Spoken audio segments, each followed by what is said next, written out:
তাহলে আজকে তোমাদের আমি কি বোঝাচ্ছি, আমি এখানে কি বানিয়েছি, এটা কি বলতো? সূর্য। আর এখানে পৃথিবী। আর নিচে কি দেখতে পাচ্ছ? এটা এটা কি?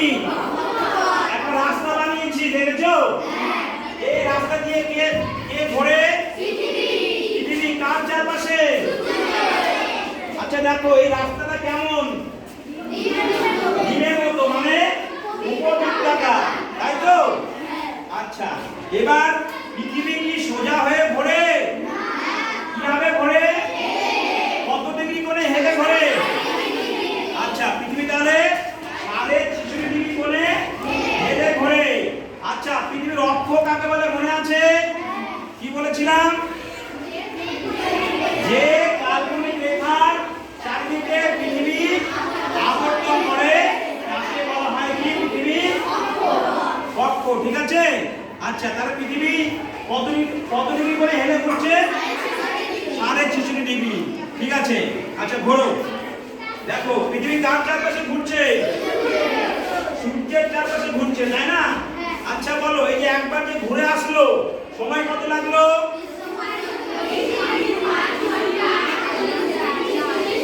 ঠিক। তাহলে পৃথিবী সূর্যের চারদিকে একবার ঘুরে আসলো কত সময় লাগলো? আচ্ছা আবার ঘুরে আসো। এই দেখো পৃথিবী কার পাশে ঘুরছে? সূর্যের পাশে ঘুরছে। আচ্ছা এবার পৃথিবী যে পথে সূর্যের পাশে ঘুরছে এই পথটাকে কি বলা হয়? কক্ষপথ। মনে রাখবে কক্ষপথের আকৃতি কেমন? বলবো উপবৃত্তাকার। ঠিক আছে? ডিমের মতো না বলে বলবো কি? উপবৃত্তাকার। আচ্ছা এই একবার ঘুরে আসতে পৃথিবীর সময় কত লাগলো? 365 দিন 5 ঘন্টা 38 মিনিট 43 সেকেন্ড। একে কি বলা হয়? একে বলা হয় বার্ষিক গতি। তাহলে বার্ষিক গতি কাকে বলে? পৃথিবী সূর্যের চারদিকে 365 দিন 8 ঘন্টা 38 মিনিট 46 সেকেন্ডে যে একবার ঘুরে আসে একে বলা হচ্ছে পৃথিবীর কি? বার্ষিক গতি বা পরিক্রমণ গতি। মনে থাকবে? আচ্ছা এবার পৃথিবী যখন সূর্যের চারিপাশে প্রদক্ষিণ করে তখন পৃথিবী আর সূর্যের দূরত্ব কি একই রকম থাকে? থাকে না। কখনো কি হয়? বেশি হয়, কখনো কম হয়। আচ্ছা তুমি ঘোরো। আচ্ছা পৃথিবী ঘুরছে কত ডিগ্রি করে হেলে ঘুরছে? আচ্ছা পৃথিবী যখন সূর্যের থেকে দূরে থাকে, সব থেকে দূরে থাকে, কত দূরত্বে থাকে? সব থেকে দূরে বেশি থাকে, কত দূরত্বে থাকে? 15 কোটি 20 লক্ষ কিলোমিটার। দেখো দেখতে পাচ্ছ এখান থেকে সূর্য থেকে পৃথিবীর দূরত্ব সব থেকে বেশি হয়েছে। কত হয়েছে দূরত্বটা? 15 কোটি 20 লক্ষ কিলোমিটার। ঠিক আছে? একে কি বলা হয়? কি বলা হয়? অপসূর। কি বলা হয়? অপসূর।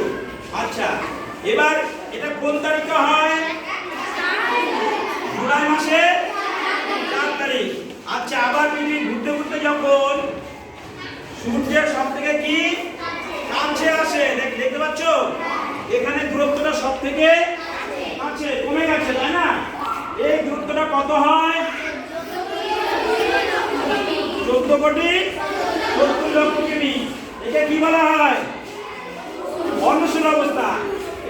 এটা কোন মাসের কত তারিখ? জানুয়ারি মাসের 3 তারিখ বা 3রা জানুয়ারি। একে কি বলা হয়? অনশূল অবস্থা। ঠিক বলেছো। বুঝতে পারছো?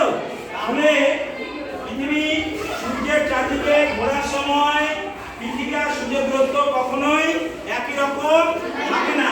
কখনো বেশি হয়, কখনো কম হয়। যখন বেশি হয় তখন দূরত্ব হয় 15 কোটি 20 লক্ষ কিলোমিটার। তারিখটা হয় জুলাই মাসের 4 তারিখ। একে বলা হয় কি? অপসূর অবস্থা। আবার যখন পৃথিবী সূর্যের সবথেকে কাছে চলে আসে তখন দূরত্ব হয় 14 কোটি 70 লক্ষ কিলোমিটার। এটা হয় জানুয়ারি মাসের 3 তারিখ বা 3রা জানুয়ারি। একে কি বলা হয়? অনুসরা অবস্থা। ঠিক আছে? আচ্ছা, এখানে আরেকটা কথা বলে দেওয়া দরকার, পৃথিবী যে সূর্যের চারদিকে ঘুরছে, পৃথিবী কি ওইভাবে ঘুরছে না পৃথিবী নিজের চারদিকেও ঘোরে?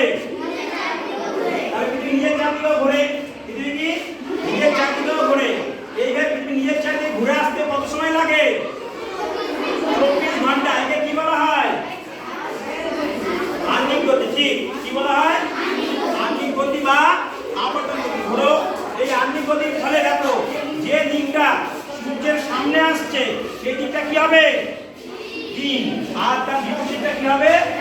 রাত। আবার যখন ঘুরতে ঘুরতে এই দিকটা যখন সামনে চলে যাবে তখন এখানে হয়ে যাবে দিন, আর এই দিকটা হয়ে যাবে রাত। বুঝতে পারছো? তাহলে আহ্নিক গতির জন্য কি হচ্ছে? দিন রাত্রি হচ্ছে। বুঝতে পারছো সবাই? আচ্ছা, তাহলে আজকে আমরা কি কি শিখলাম? আহ্নিক গতি মানে পৃথিবী নিজের চারদিকে 24 ঘন্টায় একবার ঘোরে, তাকে বলে আহ্নিক গতি। আর পৃথিবী সোজা হয়ে ঘোরে না, কত ডিগ্রি করে হেলে ঘোরে? 360 ডিগ্রি করে হেলে ঘোরে। ঠিক আছে? আচ্ছা, আর আমরা কি শিখলাম? বার্ষিক গতি। বার্ষিক গতি সময় কত লাগছে? 365 দিন 5 ঘন্টা 48 মিনিট 46 সেকেন্ড। 365 দিন 5 ঘন্টা 48 মিনিট 46 সেকেন্ড। এটা হচ্ছে কি পরিক্রমণ গতি বা বার্ষিক গতি। ঠিক আছে? আর শিখলাম পৃথিবী যখন সূর্যের সবথেকে কাছে থাকে তখন তাকে বলা হয় অনুসরা অবস্থা। তারিখটা হয় জানুয়ারি মাসের 3 তারিখ। জানুয়ারি মাসের 3 তারিখ। দূরত্ব হয় 14 কোটি 70 লক্ষ কিলোমিটার। একে কি বলা হয়? অনুসরা অবস্থা। আবার যখন পৃথিবী ঘুরতে ঘুরতে সূর্যের সবথেকে দূরে থাকে তখন তারিখটা হয় জুলাই মাসে 4 তারিখ। দূরত্ব কত হয়? 15 কোটি 20 লক্ষ কিলোমিটার।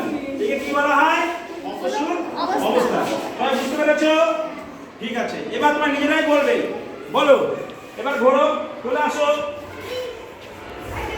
আচ্ছা, এখানে দাঁড়াও। এবার কি মনে হচ্ছে? পৃথিবী থেকে সূর্যের দূরত্ব বেশি হয়েছে না কম হয়েছে? একে কি বলবো আমরা? অনুসরা অবস্থা বলবো। এটা কোন মাস? জানুয়ারি মাসের কয় তারিখ? দূরত্ব কত হয়? এবার নিজেরাই বলবা। আচ্ছা, এবার ঘোরো। এবার কি দেখতে পাচ্ছ? পৃথিবী থেকে সূর্যের দূরত্ব কি সব থেকে বেশি হয়ে গেল। এটা কোন মাস? কোন মাস তাহলে? জুলাই মাস। কয় তারিখ? 4 তারিখ। দূরত্ব কত হলো? একে কি বলবো? অপসূর। ঠিক আছে? সবাই বুঝতে পেরেছো? আচ্ছা, পৃথিবীকে ওইভাবে ঘুরছে না পৃথিবী নিজের চারদিকেও ঘুরছে? আচ্ছা, তুমি নিজের চারদিকে ঘুরতে ঘুরতে সূর্যের চারদিকে ঘোরো। হ্যাঁ, নিজের চারদিকে ঘুরতে ঘুরতে এইভাবেই পৃথিবী ঘোরে। ঠিক আছে? নিজের চারদিকে 24 ঘন্টা এক পাক ঘুরছে। নিজের চারদিকে ঘুরতে ঘুরতে ঘুরো, সূর্যের চারদিকে ঘুরে আসে। বুঝতে পেরেছো? তাহলে আমরা আজকে এই বিষয়টি ভালো করে শিখলাম। হ্যাঁ।